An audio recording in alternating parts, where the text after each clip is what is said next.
Hey guys, I'm officially Fran and my saffron crocus bulbs have arrived, so let's get them planted. Now we're going to start off by going to the warehouse, meaning the pile of pots and stuff that I have around my yard.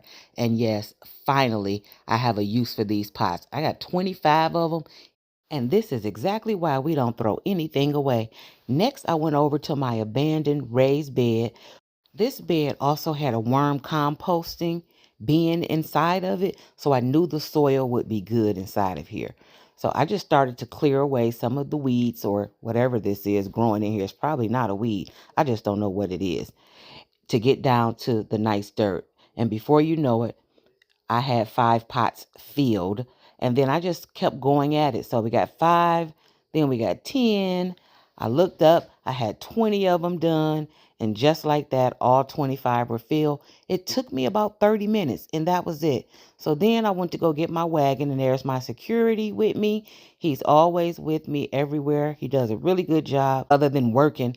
Every time I get ready to start doing some work, he disappears, and then he just pops back up to escort me wherever I'm going. So I loaded up my big girl wagon and took it over to the next station where we're going to put the bulbs actually into the pot.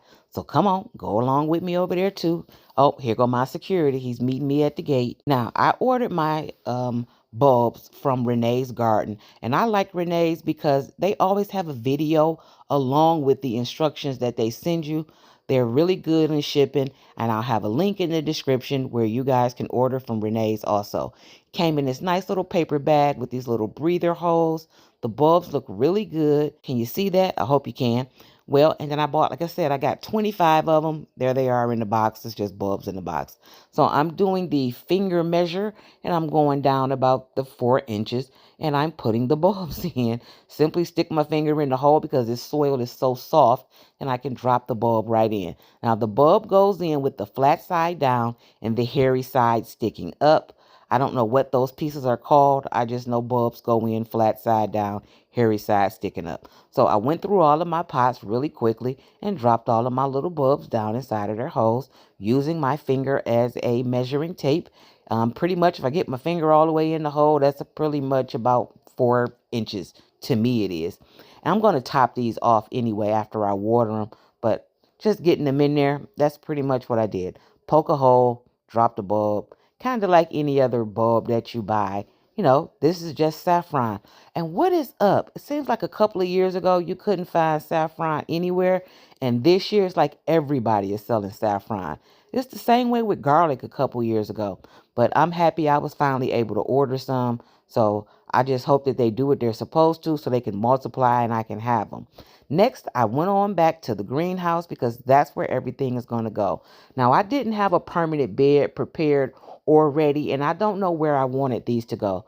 That's why I decided to put them in pots because it does get cold here, and if I decide to take them in, all I have to do is take the 25 pots in, but they may be able to stay here in the high tunnel. So I just organized them in this row that wasn't being used, and then I went back to that scrap pile because I remembered this old little greenhouse thing. It fell apart after the first season. The cover broke and just shattered from being outside, but the frame was still good. Again, that's why you don't throw nothing away.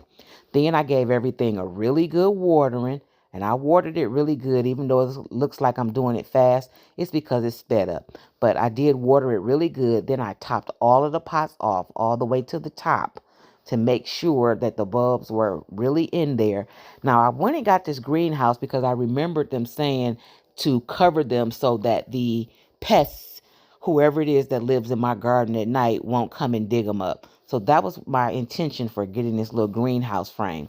But after I topped them off, I then watered again to make sure that they were watered well. Now that's Cookie, our other dog. There's nothing wrong with Cookie. Cookie has that cone on because she sneaks out of the yard and poops in the neighbor's yard. I guess our yard isn't good enough for her. It's fine for Leo.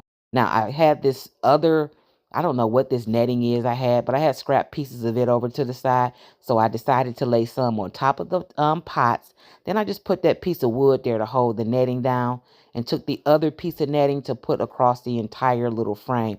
Now I'll secure that later, but I'm just tired. It's been a long day. I'll include this in the Wednesday progress update. So don't forget to tune in to the Wednesday fall garden update where you can see everything week by week as it grows.